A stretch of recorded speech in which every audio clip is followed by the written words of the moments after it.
ब्रह्मांड के उस शांत समुद्र में जहां विष्णु जी गहरी नींद में थे, अचानक कुछ हलचल हुई। ना ये तारे थे ना मिट्टी, बल्कि उनके कान की मैल से दो जीव पैदा हुए। एक को मीठे की तलब थी, नाम रखा गया मधु। दूसरा था थोड़ा कीड़े जैसा बेचैन चंचल, वो था कैटब। दोनों थे दिव्य अवशेषों से बने, लेकिन इनकी किस्मत में खुद भगवान को चुनौती देना लिखा था। अनंत जल राशि में भटकते हुए दोनों भाई गहरे गहरे घूंट भरने लगे। हर घूंट के साथ उनका बल बढ़ता गया, शरीर फूलने लगे और अभिमान भी। वहां ना आसमान था ना जमीन, लेकिन फिर भी उन्होंने खुद को उस शून्य के राजा मान लिया और उन्हें लगा कि वो ही सब कुछ है। फिर उन्होंने देखा एक कमल जल से ऊपर उठता हुआ और उस पर स्वयं सृष्टिकर्ता ब्रह्मा विराजमान। ना कोई श्रद्धा ना कोई डर, दोनों गरजे, तू कौन है जो इतनी ऊंचाई पर बैठा है? कमल कांप उठा, पूरा ब्रह्मांड जैसे कुछ पल के लिए सांस रोक चुका था। जैसे ही ब्रह्मा जी ने वेदों को थामे रखा, कमल की डंडी जोर से कांपने लगी। वेद एक एक करके उनके हाथों से फिसलने लगे, जैसे तारे गिरते हैं गहराई में। मधु और कैटब ने उन्हें चपट लिया और सारा ज्ञान लहरों के नीचे छिपा दिया। अब खुद सृष्टि बंधक बन चुकी थी। बेबस ब्रह्मा ने उस देवता को पुकारा जो ब्रह्मांड को स्वप्न में रचता है, लेकिन विष्णु सो रहे थे। ये कोई आम नींद नहीं थी, ये थी योग निद्रा। इतनी गहरी स्थिरता कि समय भी खलल डालने से डर जाए। ब्रह्मा बार बार चीखते रहे, पर पालनकर्ता जरा भी नहीं हिले। अब कोई और उम्मीद नहीं बची थी। ब्रह्मा ने नींद की देवी निद्रा को पुकारा। उसे मुक्त करो, उन्होंने विनती की।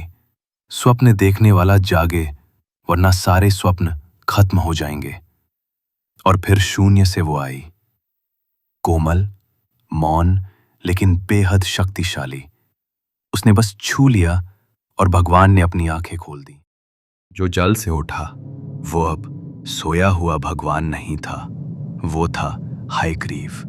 घोड़े सर वाला रूप, उसकी जटाएं जैसे उगता हुआ सूरज और उसकी आंखों में था संकल्प की तीव्रता। अब जीवन का महासंग्राम शुरू हो चुका था। लोहा टकराया, समंदर गरजे। ये युद्ध 5000 साल तक चलता रहा। एक राक्षस थकता तो दूसरा उठता। विष्णु केवल शरीरों से नहीं, बल्कि अभिमान और शक्ति के चक्र से लड़ रहे थे, और धीरे धीरे स्वयं देव भी थकने लगे। तभी उस योद्धा ने अपना गदा नीचे रख दिया। उसने हाथ जोड़ लिए और मुस्कुरा दिया। बोला, तुम वाकई शक्तिशाली हो। चलो मैं तुम्हें एक वरदान देता हूं। राक्षस हंस पड़े। नहीं कमजोर, वरदान हम देंगे तुझे। और उसी पल जाल बिछ चुका था। तो फिर मुझे ये वरदान दो, विष्णु ने शांत स्वर में कहा, कि मैं तुम्हें मार सकूं। सन्नाटा छा गया। दोनों भाई थम गए। उनके मुंह से बात निकल चुकी थी, और एक बार जो शब्द कह दिए जाएं, वो पवित्र हो जाते हैं, राक्षसों के लिए भी। पर पानी में नहीं, उन्होंने गिड़गिड़ाते हुए कहा। हमें वहां मारो जहां पानी ना हो। तब विष्णु उठे, विशाल, अनंत। उनके जांग पर्वत बन गए, समुद्र से ऊंचे।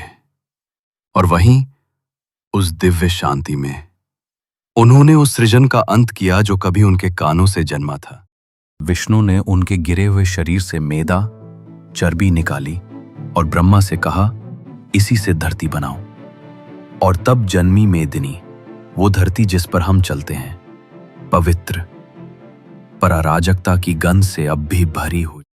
ब्रह्मा ने अपना काम फिर शुरू किया, लेकिन अब उन्हें समझ आ गया था, सृजन शांति नहीं है, ये तो एक नृत्य है, व्यवस्था और विनाश के बीच।